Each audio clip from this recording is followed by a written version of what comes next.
Phone હા hello hello સાંભળો, હા બોલ.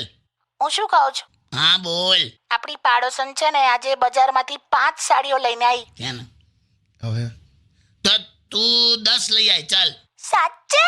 હા એટલે સાંભળી રાખું, હા 10 લઈ આય પણ એક ખરીદતી નહીં. એટલે બધાને બતાવીને પાછી દુકાનવાળાને આપી દેજે.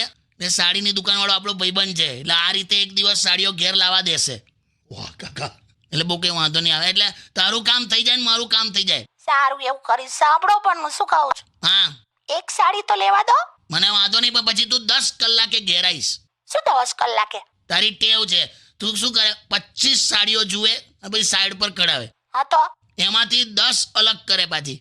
હા એમાંથી પછી 5 અને છેલ્લે 1 પસંદ કરે. તો તારી પાછળ પેલા દુકાનવાળાનો આખો દિવસ જતો રહે ને યાર. તો શું પણ લે તો આ શું ન તો પછી હું જવાબ આલું. ક્યાં જાય છે તું? માવો ખાવા. હું તને નહીં જવા દઉં. તું ખવરે ત્યાં રહું.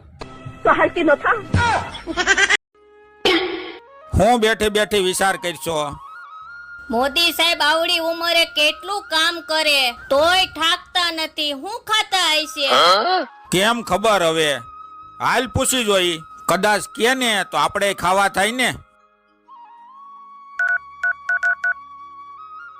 હાલો મોદી સાહેબ, તમે આ ઉંમરે કેટલું કામ કરો છો તોય થાકતા નથી. તમે ખાવશો હું?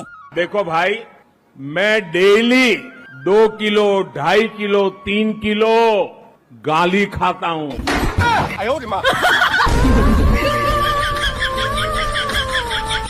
તો મારે એવું પૂછવું છે કે એકચ્યુઅલી આમ પતિના મનમાં હોય છે શું, કેમ આ લોકો આમ બધા ત્રાસેલા જ ફરે છે? જો આ તે મને સિરિયસલી પૂછ્યું તો મારે તને સિરિયસલી જવાબ આપો. કોઈ હસવાની વાત નહીં. બોલ. હા સિરિયસલી શું હોય છે તમારા મનમાં? અમારા મા બાપ જયારે એવું કે ને કે એરેન્જ મેરેજ થશે એટલે અમે કોઈ પણ સવાલ જવાબ કર્યા વગર સીધી હા પાડી દઈએ. પણ એટલીસ્ટ તમારે છોકરીને જઈને તો પૂછવાનું ને કે એની લાઈક શું છે, ડિસલાઈક શું છે, તમને શું ગમે છે, શું નથી ગમતું. જો કુવામાં કૂદવું જ છે પછી કેટલો ઊંડો છે એમ આપવાની હું જરૂર. અરે પછી તમે એકબીજાને ઓળખો કઈ રીતે? બકા સમય પહેલા કોઈ ઓળખાતું નહીં. એમ આપણી સોસાયટીની અર્ચના ખરી ને, હા એણે આજે 15મો છોકરો રિજેક્ટ કર્યો. એ પણ હવે એ છે ને હિરોઈન જ છે.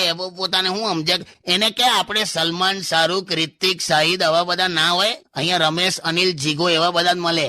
અરે પણ એ એવું કે છે કે છોકરો આમ હીરો જેવો નહીં હોય ને તો ચાલશે, પણ એટલીસ્ટ એનો બિઝનેસ બહુ ઊંચો હોવો જોઈએ. બિઝનેસ ઊંચો એટલે ગિરનાર પર પાનનો ગલ્લો હશે જ ચાલશે? એવું નહીં આવે.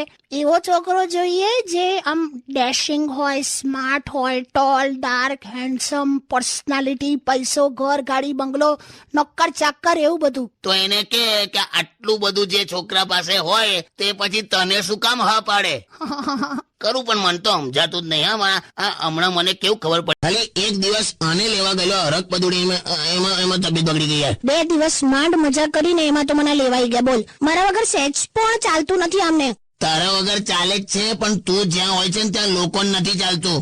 પણ મારે છે ને લાઈવ બરફ જોવો તો. એટલે લાઈવ બરફ એટલે બરફ હોય યાર. એમાં કઈ ક્રિએટિવિટી કાઢી? કેટલી મજા આવે આમ. ચૂપ રહીને હવે હોને હો વાળી. ત્યાં રોડ પર પડેલો બરફ હોય કે પેલા છાપરા પર પડેલો હોય કે ટેકરી પર, તો બધા બરફ ભેગા કરી કલર નાખીને લોકો શિયાળામાં ગોળા ખવડાવ્યા. કેટલી મજા આવે શિયાળામાં ગોળો ખાવાની. તમને ખબર છે કુદરત છે ને ત્યાં નેચરલી છીણેલો બરફ આમ તૈયાર રાખે. એમાં લોકોના ગળા છીણી કાઢ્યા આણે. કારણ કે બંધ પડેલી ઘડિયાળ પણ દિવસમાં 2 વાર તો સાચો ટાઈમ બતાડે જ. વાહ કાકી વાહ. હે ને મસ્ત છે ને. હું મસ્તલી આવે છે. છેલ્લે ઘડિયાળ તો બંધ જ કહેવાય ને. ખોટી ઘડિયાળમાંથી એક્ઝામ્પલ કાઢે પણ સેલ બદલીને ચાલુ નહીં કરવાની. હા એ ખરું. આ બધું છે ને આ પેલું કાલ કરે સો આજ કરને આજ કરે સો અબ, આ બધું ના ચાલેલા. માં ભાભી પ્રેગ્નેન્ટ હતા એમાં 9 મહિના થવાના યાર. પછી તમે કાલ કરે સો આજ કરને આજ કરે સો અબ, હોસ્પિટલ બંધ હોગી તો ડિલિવરી કરેગી કબ, આવું બોલાય મારાથી?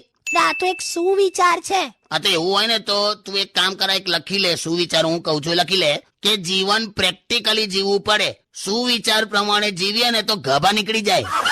એટલે પરણી જજો. કાકી કઈક કહેવા માંગે છે. એ તો એમ કહેતી હતી કે આપણે જે હમણાં પેલા લગ્ન પછીના પ્રેમની જે વાત કરતા હતા ને, હા તો બધા એવું કે છે કે લગ્ન પછી છે ને આમ પ્રેમની પેલી આમ કેવિટી ઓછી થઈ જાય. કેવિટી ને ઇન્ટેન્સિટી. કેવિટી દાંતમાં થયેલી. હા